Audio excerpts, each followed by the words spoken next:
Hi hello welcome back to my YouTube channel. നമ്മുടെ നാട്ടിലെല്ലാവരും ഓണം വൈബടിച്ചിരിക്കുവാണെന്നറിയാം. പക്ഷേ ഞങ്ങൾ ഇത്തവണത്തെ ഓണം ശരിക്കും മിസ് ചെയ്യും.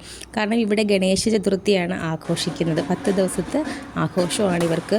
ഞങ്ങളുടെ താമസിക്കുന്ന വില്ലേജിൻ്റെ ഓരോ സൈഡിലായിട്ട് ഗണേശൻ്റെ വിഗ്രഹമൊക്കെ വെച്ചിട്ട് പൂജയൊക്കെ ചെയ്യാറുണ്ട്. വീടുകളിലും പൂജയൊക്കെ ചെയ്യാറുണ്ട് കേട്ടോ. ഈ പൂത്തിരി എത്തുന്ന സൗണ്ട് കേട്ടിട്ട് ഞങ്ങൾ താഴേക്ക് ഇറങ്ങി വന്നു. ഏകദേശം ഒരു 10-10:30 ആയി കാണും.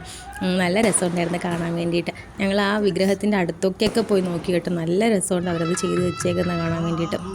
പ്രത്യേകം പൂജയൊക്കെ ചെയ്യാറുണ്ട്.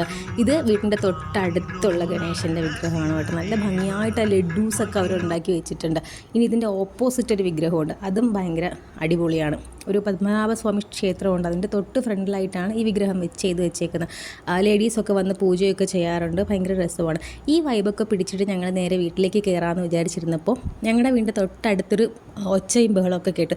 ഞങ്ങൾ അങ്ങോട്ടേക്ക് പോയി നോക്കിയപ്പോൾ അവിടെയും ഒരു ഗണേശൻ്റെ വിഗ്രഹം വെച്ച് അവർ പൂജയൊക്കെ നടത്തുകയാണ്. പാട്ടും അവരുടെ ഒരു എൻജോയ്മെൻറ്റ്. ഞങ്ങൾ അവിടേക്ക് ചെന്നപ്പോഴത്തേക്ക് ഞങ്ങൾക്ക് കുറച്ച് ഫുഡും കിട്ടി. അതൊക്കെ കഴിച്ച് സന്തോഷമായിട്ട് വന്നു. അപ്പോൾ എല്ലാവരും ഓണം സന്തോഷമായിട്ട് ആഘോഷിക്കുക. അത്രയേ ഉള്ളൂ. ടാറ്റാ.